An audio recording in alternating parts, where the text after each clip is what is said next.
this episode, we are going to tackle resolution of forces into components. We've already talked about resultant forces, where we reduce two or more forces into a single equivalent force. So in this case, we are going to use the approach of what? Resolving into components. Let's look at this example. Two coplanar forces with magnitudes 96 Newton and 80 Newton act at a point O. Determine the magnitude and direction of the resultant if the angle between them is 120 degrees. So we have two forces, 96 and 80, and we are to resolve them and get the resultant. Using the component approach, you assume each force to be the hypotenuse of a triangle. So let's try to link it. This is a triangle, a right angle triangle. This is my angle theta. This is my hypotenuse. This is my opposite, let's say y, and this is my adjacent x. So in any case, you take each of the forces to be the hypotenuse. And if you want to link it to the angle, what we know is that if I want to resolve this force, this h, which is also representing the force, if I want to resolve this force onto the x-axis, pay attention here, and this is the y. If I want to resolve this force onto the x, this is going to be the relation. If I have cos of theta, cosine will be what? The adjacent over the hypotenuse. This is it. The adjacent over the hypotenuse. If I want to resolve it onto the y, which I'm going to use sine, so which is the opposite over the hypotenuse. So sine theta is also going to give me the opposite y over the hypotenuse h. So now I know the force, which is the hypotenuse h, which represent the force. So if I want to make x and y the subject in any of them, I'm going to get x is equal to h cos theta, and here will be y will be h sine theta. So this means I have resolved the force, which is the hypotenuse, onto the x component and onto the y component, taking into account the angle it makes with the x-axis. Pay attention, the angle it makes with the x-axis. So resolving forces into rectangular or into components, we are going to consider each of the force as the hypotenuse of a right angle triangle, so that we resolve each of them onto the x and onto the y. Then after that, we sum all the x components, we sum all the y components, then we relate it with a formula to get the resultant force, which is very simple. So let's use that idea here to try and solve the examples. To the example. So first we have to make our axis. So I can make my axis through the question given. This will be my y, and this represents my x-axis. So I'm taking this as my first force. This will be my second force. So I have to sum the s component of the first force, sum the s together with the s component of the second force, then sum the y component of the first and second force together. Let's look at how we do it. Before we go, if this force represents the hypotenuse of a triangle, this is what we are going to do. So solution.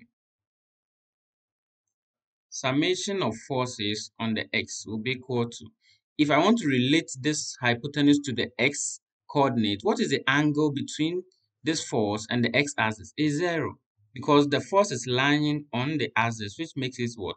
0. So I'm going to take from what we saw, the x component will be the hypotenuse cos theta, and the y component will be the hypotenuse sine theta. The theta represents the angle it makes with the x-axis. It makes with the x axis. Take into account this, the angle it makes with the x-axis. So what angle does this force 80 Newton for mix with the x-axis, which is 0? So I will obey this, summing the s component h, which is the hypotenuse, 80. So 80 cos 0, which is the angle. If I want to sum it with the second s component, so this force, what angle does it make with the x-axis? Don't say 120. Always we take the smallest angle it makes with the x-axis. From this point to that would be what? Angle on a straight line, 180. And this is minus 120. So I'm going to get what? 60. 60 is the smallest angle it makes with the x-axis. So I'm going to take the smallest angle it makes with the x-axis, 60. But look at this. This force lies at the negative side of the x-axis. This is at the positive side. You are going to take into account all this. This force is at the positive side of the y, and here is the negative side of the y. So if I'm taking into account this small angle and the negative x, meaning I'm going to get a negative 96 cos 60.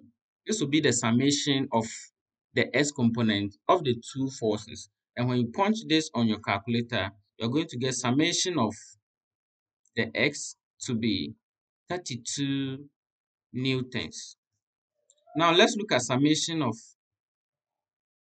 force on the y.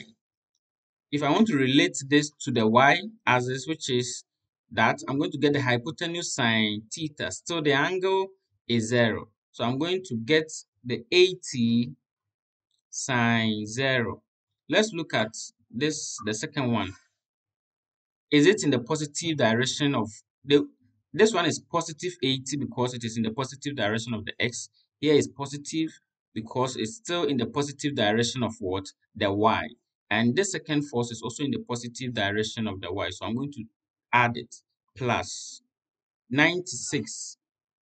Relating it, look at, if I want to relate it to the y axis using this angle, it is going to be 96 sine 60 sine 60, the angle it makes with the x-axis. If you want to use this angle, it has a different approach, but I always, in this episode, we're always going to use the smallest angle it makes with what? The x-axis. With that, and I'm going to get my summation of y to be 48 root 3. So now I have my summation on the x, I have my summation on the y. The resultant force is given us after summing the x and the y. Your resultant is going to obey this formula. It's going to be the root of summation on the x square plus summation on the y square. It's like using the triangular using a triangle to represent, we can use this represent what? The Pythagoras theorem. The same thing. I have my hypotenuse.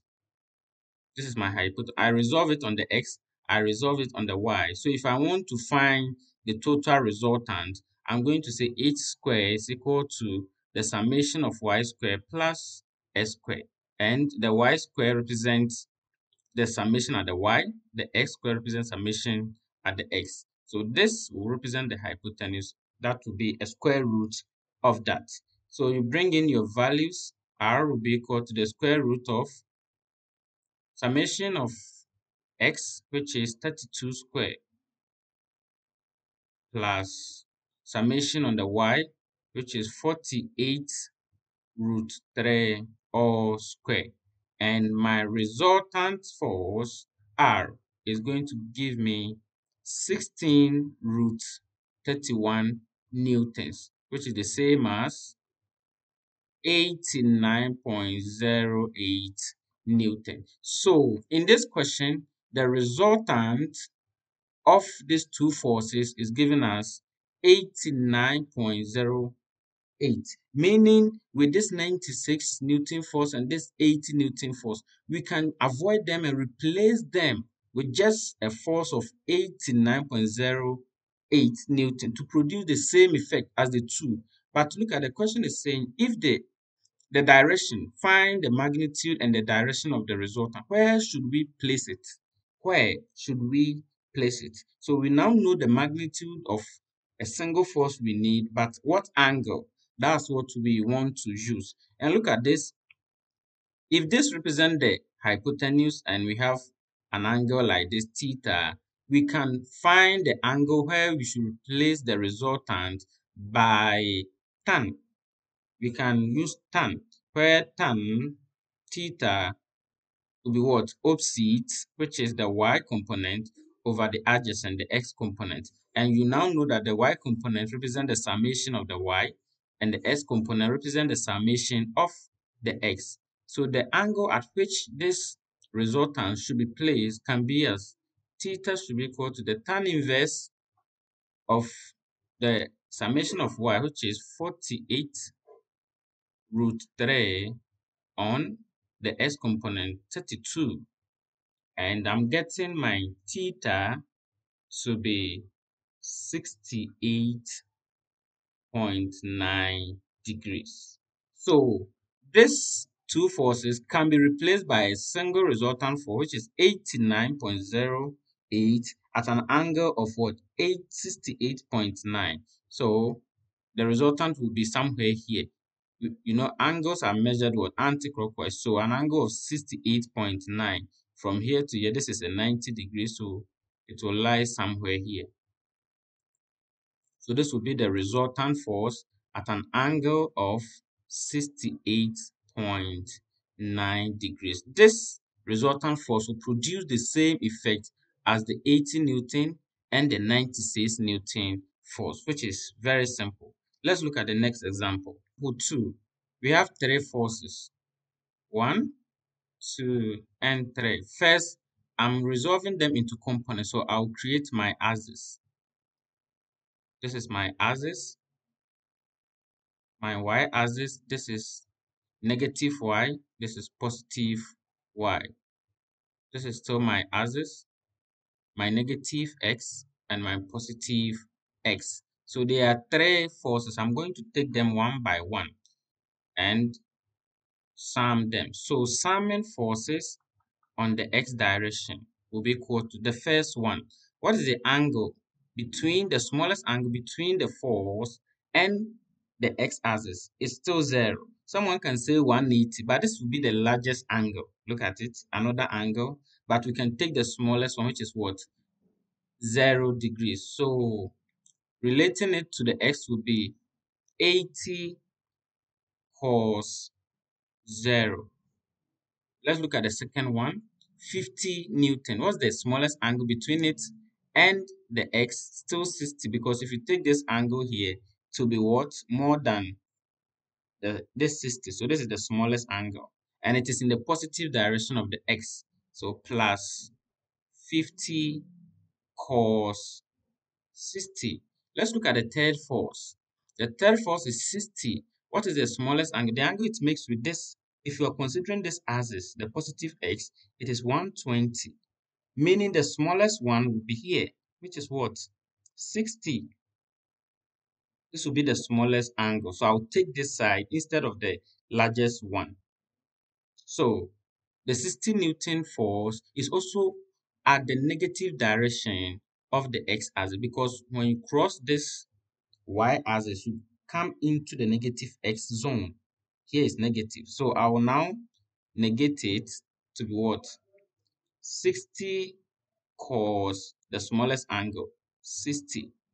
Can we see that? So 80 cos 0 plus, because it's still in the positive direction, 50 cos 60 negative, because it came into the negative direction, cos 60. So this summation is giving me 75 newtons. Remember the forces, they are all in newtons. Let's look at summation of forces on the y. So the first one, 80, I'm relating it with sine and take into account the smallest angle it makes with the x-axis. So this is the first force, 80 sine. So the angle between it and the x is 0, 0. the second force, it falls at the positive direction of the y. So plus 50 sine, what's the angle? The smallest angle is still 60. 60.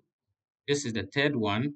It's still at the positive direction of what? The y-axis. So I'm going to make it plus. It was negative here because considering the x, it is negative. But here, the y is what? Positive. Positive 60, the smallest angle, sine 60. And that is going to give me the summation at the y to be what?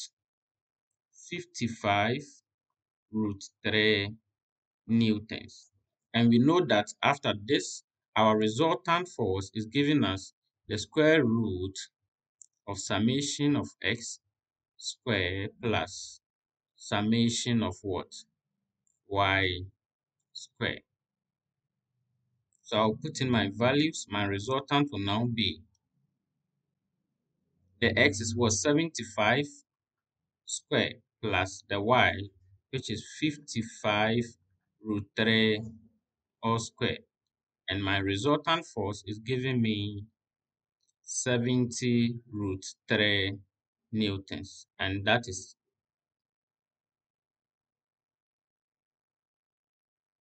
Newton. So this is the resultant. So these three forces can just be replaced by a single force of magnitude 121.24 or 3 newtons. But at what angle should we place it?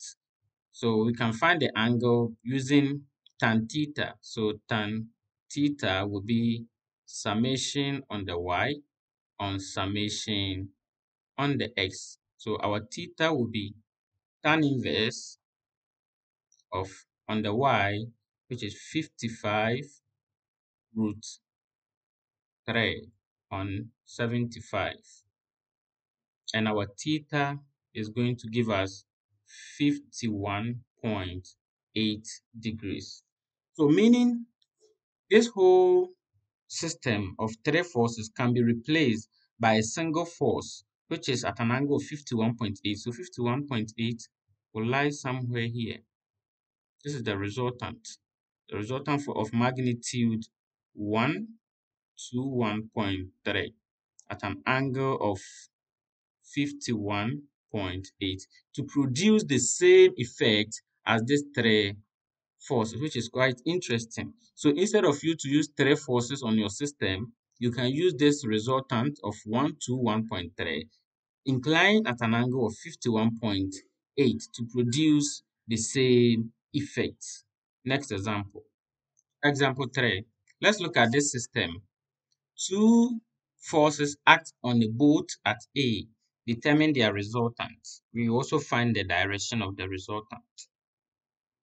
So we have P to be a 40 Newton force, Q to be a 60 Newton force. Each of them has an angle it makes with the axis. So first, because I'm resolving it into components, I'll create my what?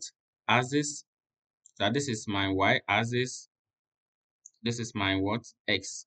So this is the X and this is my Y. So I know the formula, how it works. So I can go straight to do it. So I will sum forces on the X, which is, I'll make sure these two forces are summed on the X zone and they'll be summed on the Y zone. So taking the first force, which is P. So P, which is 40, what is the angle it makes with the positive X? 20. So cos 20. Now this Q is still in the positive direction. So plus 60, since it is still at the, we are resolving it on the x, still cos. What is the angle it makes with the x? Not 25. 25 is what it makes with the first force. So the total angle now will be what? Yes, I'm waiting. 45. So cos 45. So this is going to give me 80.01 Newton.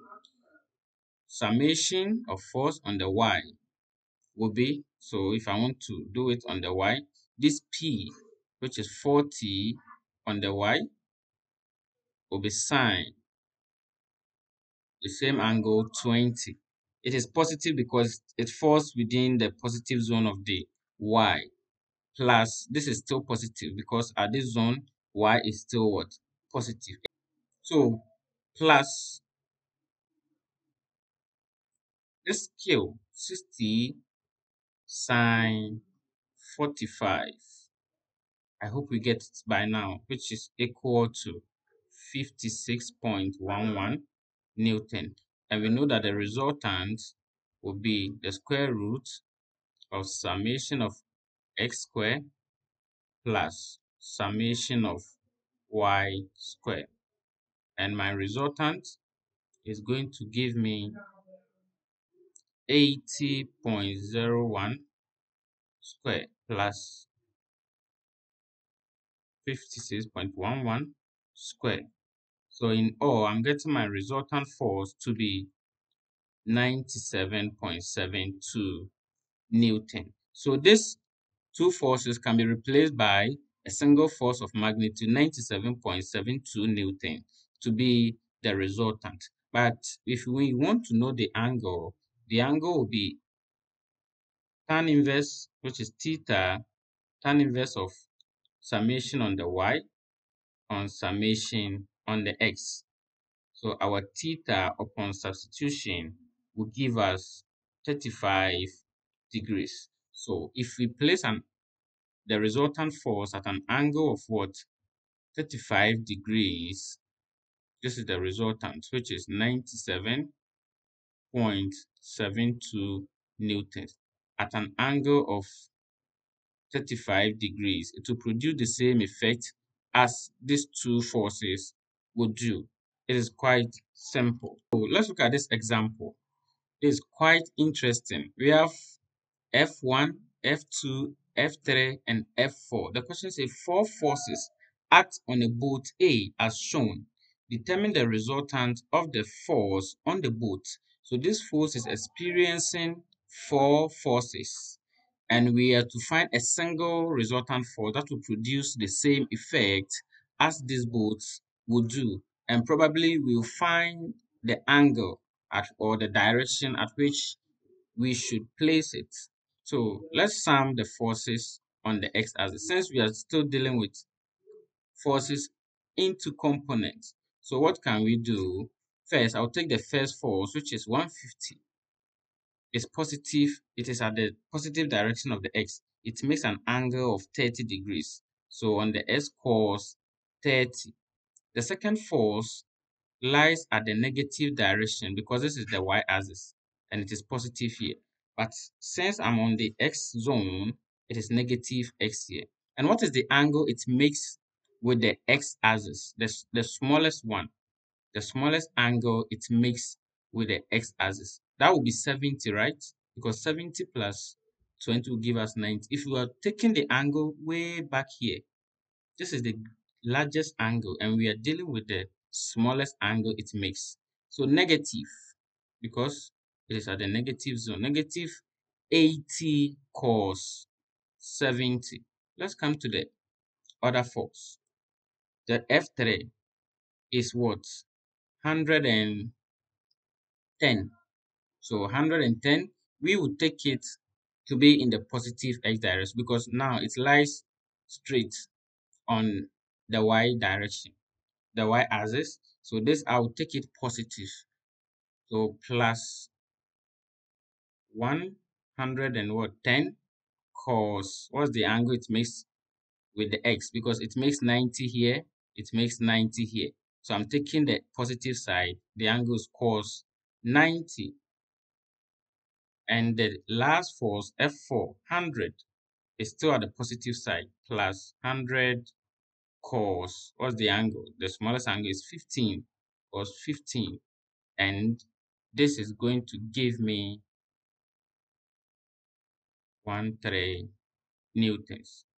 Now summation on the y, the same thing. The first force, resolving it on the y, will be 150 sine 30.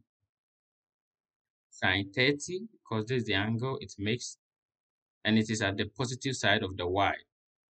And the second force, 80, is also at the positive. Anything above the x-axis is in the positive direction of the y, plus 80 sine the smallest angle, 70. Let's look at the third force. It is in the negative direction of the y, negative direction. So negative 110. What's the angle it makes with the x-axis? Still 90 sine 90. And we have the last force, which is also still at the negative side because it falls under the x-axis and it is in the negative direction of the y, negative 100 sine the smallest angle is still 15. And when you punch this on your calculator, you are going to get 14.3 Newton.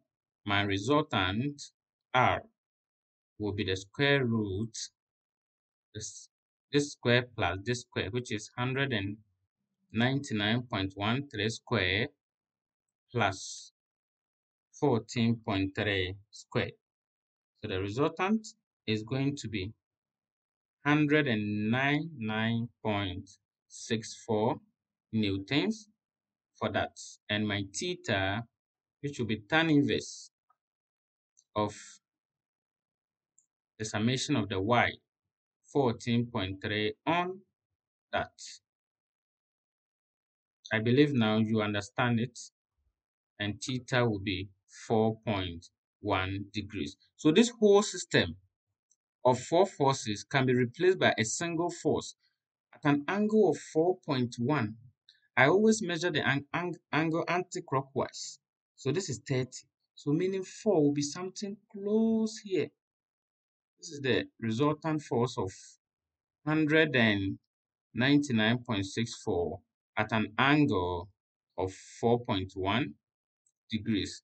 This resultant will produce the same effect as the four of the forces. Thank you for watching this episode. I will do a video on more complex resolution of forces into components. Those ones you won't be given the angle but a different format, and we will see that in the next episode. Thank you for watching.